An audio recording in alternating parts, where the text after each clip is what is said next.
HSC 2024 যুক্তিবিদ্যা দ্বিতীয় পত্রের জ্ঞানমূলক এবং অনুধাবনমূলক প্রশ্নের সাজেশন থাকছে এই ভিডিওতে। তো ফার্স্টে আমরা যে অধ্যায়গুলো আছে সেগুলো দেখে নিই।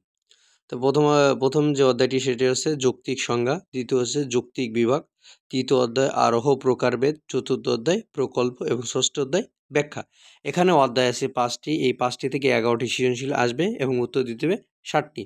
অর্থাৎ এখান থেকে যে কোনো একটা তোমরা বাদ দিয়েও 4টা অধ্যায়ের প্রিপারেশন নিলে তোমরা 7টা থেকে 8টা কমন পাবা, 7টা সুন্দরভাবে লিখতে পারবা।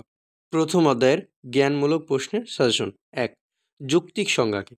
কোনো একটি পদের পূর্ণ যাত্রার্থ উল্লেখের মাধ্যমে পদটিকে সহজ, সরল ও স্পষ্ট ভাষায় প্রকাশ করাকে যৌক্তিক সংজ্ঞা বলে। 2. বর্ণনা বলতে কি বোঝায়? যে প্রক্রিয়ার মাধ্যমে কোনো একটি পদের যাত্রার্থের অংশবিশেষ উল্লেখের মাধ্যমে পদটিকে সহজ ও বোধগম্য করে প্রকাশ করা হয় তাই হলো বর্ণনা। 3. চক্রক সংজ্ঞা কি? কোনো পদের সংজ্ঞায় পদটির সমর্থক বা প্রতিশব্দ ব্যবহার করে সংজ্ঞা প্রদান করলে সংজ্ঞায় যে অনুপত্তি ঘটে তাকে চক্রক সংজ্ঞা বলে। 4. বাহুল্য সংজ্ঞা কাকে বলে? কোনো পদের সংজ্ঞায় যদি যাত্রার্থের অতিরিক্ত গুণের উল্লেখ করা হয় এবং গুণটি যদি উপলক্ষণ হয় তাহলে তাকে বাহুল্য সংজ্ঞা বলে। 5. সংজ্ঞেয় পদ কি? যে পদের সংজ্ঞা দেওয়া হয় তাকে সংজ্ঞেয় পদ বলে। 6. মানুষ পদের যৌক্তিক সংজ্ঞা দাও। মানুষ পদের যৌক্তিক সংজ্ঞা হলো মানুষ হয় বুদ্ধি বৃত্তি সম্পন্ন জীব। 7. যৌক্তিক সংজ্ঞার সীমা কি? যেসব বিষয়ে যৌক্তিক সংজ্ঞা প্রদান করা যায় না, অর্থাৎ যেসব বিষয়ে যৌক্তিক সংজ্ঞার পদ্ধতি প্রয়োগ করা যায় না তাই হলো যৌক্তিক সংজ্ঞার সীমা। 8. যাত্রার্থের ইংরেজি প্রতিশব্দ হচ্ছে কনোটেশন। 9. নৈতিক বা বাচক সংজ্ঞা কি? যখন কোনো পদের সংজ্ঞায় নেতিবাচক ভাষা ব্যবহার করে সংজ্ঞা প্রদান করা হয় তাকে নেতিবাচক সংজ্ঞা বলে। 10. যাত্রার্থ কি? কোনো একটি পদ যে অপরিহার্য বা আবশ্যিক গুণ বা গুণাবলী প্রকাশ করে তাকে ওই পদার্থের যাত্রার্থ বলে। দ্বিতীয় অধ্যায় জ্ঞানমূলক প্রশ্নের সাজেশন। 1. যৌক্তিক বিভাগ কি? কোনো একটি নীতি বা সূত্রের উপর ভিত্তি করে একটি উচ্চতর জাতিকে তার অন্তর্ভুক্ত নিম্নতর জাতিতে বিভক্ত করার প্রক্রিয়াকে যৌক্তিক বিভাগ বলে। 2. দ্বিকোটিক বিভাগ কি? যে বিভাগ প্রক্রিয়ার কোনো জাতি বা শ্রেণীবাচক পদকে সরাসরি 2টি ভাগে ভাগ করা যায়, একটি শব্দার্থক অন্যটি তার বিরুদ্ধে উপজাতি বা উপশ্রেণীকে তাকে দ্বিকোটিক বিভাগ বলে। 3. যৌক্তিক বিভাগ প্রক্রিয়ায় একই সময়ে কয়টি মূল সূত্র অনুসরণ করা হয়? একটি মাত্র মূল সূত্র অনুসরণ করা হয়। 4. যৌক্তিক বিভাগে পদের কোন দিকটি ভাগ করা হয়? যৌক্তিক বিভাগে পদের ব্যক্তার্থ ভাগ করা হয়। 5. অঙ্গগত বিভাগ কি? কোনো বিশেষ ব্যক্তি বা বস্তুকে তার বিভিন্ন অঙ্গে ভাগ করাকে অঙ্গগত বিভাগ বলে। 6. যৌক্তিক বিভাগের তৃতীয় নিয়মটি কি? যৌক্তিক বিভাগের তৃতীয় নিয়মটি হলো বিভক্ত উপজাতিগুলোর মিলিত ব্যক্তার্থ বিভাজ্য জাতিটির ব্যক্তার্থ সমান হবে। 7. সংকর বিভাগ কি? একই সাথে একাধিক মূলনীতি অনুসরণ করে যৌক্তিক বিভাগ করলে যে অনুপত্তি ঘটে তাকে সংকর বিভাগ অনুপত্তি বলে। যৌক্তিক বিভাগের মূল সূত্র কয়টি? একটি। যৌক্তিক বিভাগের নিয়ম কয়টি? 6টি। তৃতীয় অধ্যায়ের জ্ঞানমূলক প্রশ্নের সাজেশন। আরোহর প্রকারভেদ। 1. আরোহ কি?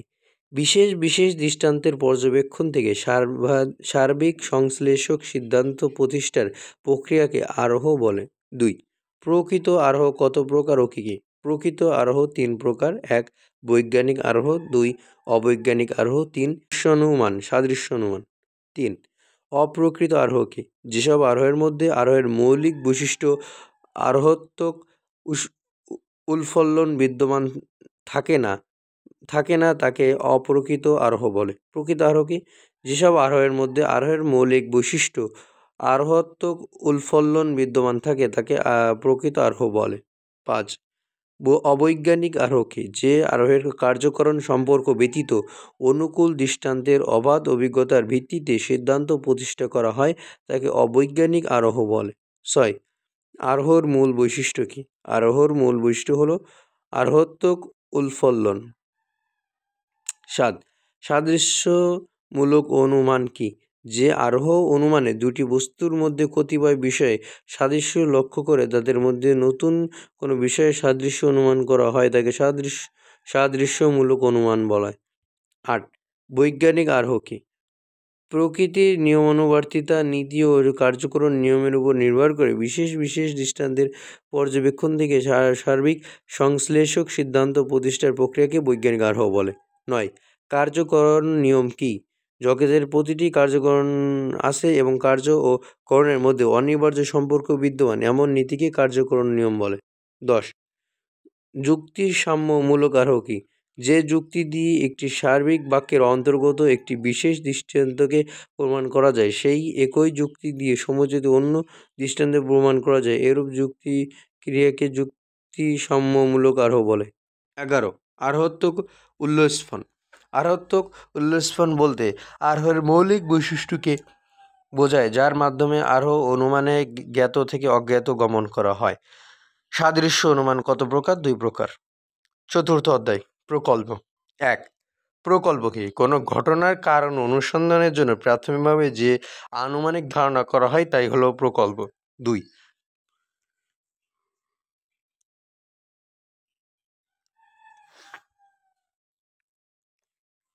কাজ চালানো প্রকল্প কি? কোনো বৈধ প্রকল্পের অভাবে কাজ চালিয়ে নেওয়ার জন্য যে প্রাথমিক আনুমানিক ধারণা করা হয় তাকে কাজ চালানো প্রকল্প বলে। 3.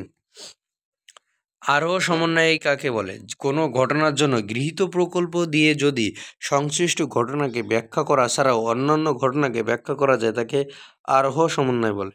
4. বাস্তব কারণ কি? বাস্তব কারণ বলতে অস্তিত্বশীল কারণকে বোঝায়, যা প্রত্যক্ষযোগ্য হতে পারে, যা অনুভবযোগ্য হতে পারে। 5. প্রতিবেদক অনুকল্প কি? প্রতিবেদক অনুকল্প হলো এক প্রকার বাস্তব কারণ যা প্রত্যক্ষ করা যায় না কিন্তু অনুভব করা যায়। 6. প্রকল্পের স্তর কয়টি? 4টি। 7. প্রকল্পের ইংরেজি প্রতিশব্দ কি? হাইপোথিসিস। প্রকল্পের শেষ স্তর কোনটি? যাচাইকরণ। 9. প্রকল্পের প্রথম স্তর কোনটি? নিরীক্ষণ। 10. ঘটনা নিরীক্ষণ কি? ঘটনা নিরীক্ষণ হলো কোনো ঘটনাকে প্রত্যক্ষণ করা। 6. ব্যাখ্যা কি? যে কোনো জটিল, অস্পষ্ট ও রহস্যময় বিষয়কে সহজ সরল ও বোধগম্য ভাষায় প্রকাশ করাকে ব্যাখ্যা বলে। 2. ব্যাখ্যা কত প্রকার? 2 প্রকার। বৈজ্ঞানিক ব্যাখ্যার রূপ কয়টি? 3টি। বিশ্লেষণ কি? বৈজ্ঞানিক ব্যাখ্যায় যেরূপ একটি মিশ্র কার্যের সমন্বিত কারণগুলোকে পৃথক পৃথক দেখানো হয় তাকে বিশ্লেষণ বলে। 5. লৈকিক ব্যাখ্যা কি? যে ব্যাখ্যায় অপ্রাকৃতিক, অলৌকিক ও মন গড়া কারণ উল্লেখ করে ব্যাখ্যা প্রদান করা হয় তাকেই অলৌকিক ব্যাখ্যা বলে। অন্তর্ভুক্তি কি? যে বৈজ্ঞানিক ব্যাখ্যায় একটি কম ব্যাপক নিয়মকে অধিক ব্যাপক নিয়মে অন্তর্ভুক্ত করে ব্যাখ্যা করা হয় তাকে অন্তর্ভুক্তি বলে। 7. বৈজ্ঞানিক ব্যাখ্যা কি? কোনো ঘটনার ব্যাখ্যায় যখন প্রাকৃতিক বা কার্যকরণ সম্পর্ক উল্লেখ করে ব্যাখ্যা করা হয় তাকে বৈজ্ঞানিক ব্যাখ্যা বলে। 8. মিশ্র কার্য কাকে বলে? যখন একাধিক স্বতন্ত্র কারণ মিলিতভাবে কোনো একটি কার্য উৎপন্ন করে তাকে মিশ্র কার্য বলে। এক্সপ্লেনেশন এর উৎপত্তিগত অর্থ কি? এর উৎপত্তিগত অর্থ হচ্ছে কোনো কিছু সহজে ও স্পষ্ট করে তোলা। আচ্ছা। 10. ব্যাখ্যার উৎপত্তিগত অর্থ হচ্ছে কি? ব্যাখ্যার উৎপত্তিগত অর্থ হলো কোনো জটিল ও দুর্বোধ্য বিষয়কে সহজভাবে ব্যক্ত করা। 11. শৃঙ্খল যোজন কাকে বলে? বৈজ্ঞানিক ব্যাখ্যায় কার্য দূরবর্তী কারণে মধ্যবর্তী স্তর বা পর্যায়কে শৃঙ্খল যোজন বলে। 12. ভ্রান্ত ব্যাখ্যা কি? কোনো ঘটনার বৈজ্ঞানিক ব্যাখ্যা প্রদান করার সময় এবং নিয়মকানুনগুলো অনুসরণ না করে এগুলো ব্যাখ্যা প্রদান করলে ব্যাখ্যা বিভ্রান্তি সৃষ্টি হয়, এরূপ ব্যাখ্যাকে ভ্রান্ত ব্যাখ্যা ধারণা বলে। খ নম্বরে অনুধাবনমূলক প্রশ্ন। প্রথম অধ্যায়, যৌক্তিক সংজ্ঞা। মৌলিক গুণের সংজ্ঞা দেওয়া যায় না কেন? 2. যৌক্তিক সংজ্ঞায় অনুপত্তি কেন ঘটে? 3. পরমত জাতিকে সংজ্ঞা দেওয়া যায় না কেন? 4. সংজ্ঞার সীমাবদ্ধতা বলতে কি বোঝো? 5. বৃহত্তম জাতির সংজ্ঞা দেওয়া যায় না কেন? 6. দুর্বোধ্য সংজ্ঞা অনুপত্তি বলতে কি বোঝো? 7. সব পদের যৌক্তিক সংজ্ঞা দেওয়া যায় না কেন? দ্বিতীয় অধ্যায়, যৌক্তিক বিভাগ। 1. সংকর বিভাগ অনুপত্তি কেন ঘটে? যৌক্তিক বিভাগ কি? 3. সংকর বিভাগ বলতে কি বোঝো? 4. অঙ্গগত বিভাগ অনুপত্তি বলতে কি বোঝো? 5. যৌক্তিক বিভাগ কোন প্রয়োজনীয়? 6. অতিব্যাপক বিভাগ অনুপত্তি কখন ঘটে? 7. যৌক্তিক বিভাগে 2টি বৈশিষ্ট্য উল্লেখ করো। তৃতীয় অধ্যায়, আরোহ প্রকারভেদ। 1. আরোহমূলক লম্ফকে আরোহের প্রাণ বলা হয় কেন? ব্যাখ্যা করো। 2. বৈজ্ঞানিক আরোহের সিদ্ধান্ত নিশ্চিত হয় কেন? ব্যাখ্যা করো। 3. অবৈজ্ঞানিক আরোহকে লৌকিক আরোহ বলা হয় কেন? 4.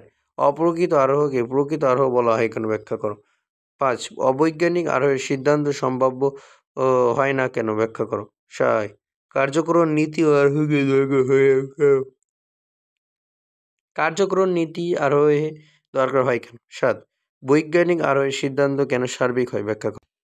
অনুধাবনমূলক প্রশ্নের সাজেশন ১ প্রকল্প প্রণয়ন করা হয় কেন? প্রকল্প বাস্তব ভিত্তিক হওয়া প্রয়োজন কেন? ৩ প্রকল্প কোন স্ববিরোধী হতে পারে না ব্যাখ্যা করো কেন? ৪ বাস্তব কারণ বলতে কি বোঝায়? ৫ কাজ চালানো প্রকল্প বলতে কি বোঝো? ৬ সকল আনুমানিক ধারণাই কি প্রকল্প? ৭ বৈধ প্রকল্পের শর্ত বলতে কি বোঝো? ষষ্ঠ অধ্যায় ব্যাখ্যা ১ লৌকিক ব্যাখ্যা ব্যক্তি ভেদে ভিন্ন হয় কেন? ২ মনের মৌলিক অনুভূতিসমূহকে ব্যাখ্যা করা যায় না কেন? ৩ লৌকিক ব্যাখ্যা গ্রহণযোগ্য নয় কেন? ৪ পরম নিয়মের ব্যাখ্যা দেওয়া যায় না কেন? ৫ ব্যাখ্যার প্রকৃতি ব্যাখ্যা করো। ৬ লৌকিক ব্যাখ্যাকে সাধারণ মানুষের ব্যাখ্যা বলা হয় কেন? ৭ বৈজ্ঞানিক ব্যাখ্যায় অন্তর্ভুক্তির প্রয়োজন হয় কেন? ৮ ব্যাখ্যার প্রয়োজন হয় না কেন?